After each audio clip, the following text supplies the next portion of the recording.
Assalamualaikum warahmatullahi wabarakatuh. Saya Norma Fajria.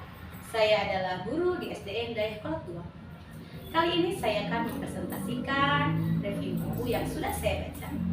Ini adalah review buku yang berbentuk air. Judul buku yang saya baca adalah Danu Dirja Setiabudi Dawasdeker. Penulisnya Kamal Z. Nur. Penerbitnya PT Sarana Pancakarya Nusantara. Alasan saya memilih buku ini karena ingin mengetahui sosok keturunan Belanda yang rela berjuang untuk kemerdekaan Indonesia. Danu Dirja Setiabudi atau Dawasdeker atau Rajima atau Multatuli adalah seorang keturunan Indo-Belanda. Beliau lahir di Pasuruan, Jawa Timur pada tanggal 8 Oktober 1879. Ayah Dawasdeker merupakan seorang keturunan Belanda, sementara ibunya merupakan keturunan Jerman Jawa. Dawasdeker merupakan salah satu pendiri organisasi Indispartit bersama dua orang kawannya, yaitu Ki Hajar Dewantara dan Dr. Cipto Mangunkusumo. Dawasdeker atau biasa dipanggil Dede adalah seorang jurnalis. Ia bekerja sebagai wartawan.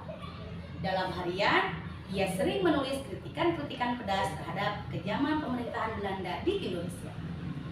Walaupun masih keturunan Belanda, tetapi ia menentang tata cara pemerintahan Belanda. Bahkan, Dawasdeker menganggap bahwa pemerintah Belanda harus dihancurkan.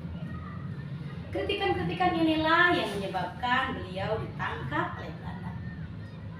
Setelah ditangkap dan dipenjara, namun beliau beberapa kali berhasil melarikan diri. Dalam pelariannya itu, beliau terlunta-lunta dan menderita. Sampailah Dawasdeker di Jakarta. Sesampainya di Jakarta, ia ingin menemui istrinya yang sudah lama ia tinggalkan. Namun ternyata istrinya itu sudah menikah lagi karena istrinya menyangka bahwa Dawasdeker telah meninggal. Dengan diketahui Dawasdeker meloloskan diri dan masih hidup, maka pemerintah Belanda kembali mengejar dan mencari Dawasdeker. Belanda kembali mencari dan kemudian Dawasdeker segera meninggalkan Jakarta.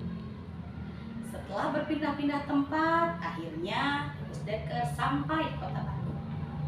Di kota kembang inilah beliau beristrikan Haruna Wasyifah. Usianya semakin bertambah tua, namun semangat juangnya tidak pernah menurun. Ia kini tidak lagi berada di dunia politik, tetapi ia berkecimpung dalam dunia pendidikan. Hal ini dilakukan karena pada saat itu masyarakat Indonesia banyak yang buta huruf.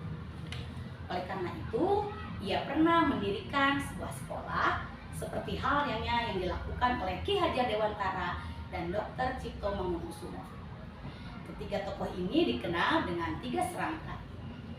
Walaupun ia sudah memadamkan dalam dunia percaturan politik, perasaan dan pikirannya demi perjuangan bangsa Indonesia ia kemukakan melalui tulisan-tulisannya. Perjuangannya yang tak kenal lelah itu sampai pada akhir hidupnya. Beliau wafat pada tanggal 28 Agustus tahun 1950 di kota Bandung. Di kota inilah beliau dimakamkan, tepatnya di Taman Makam Ciputra Bandung.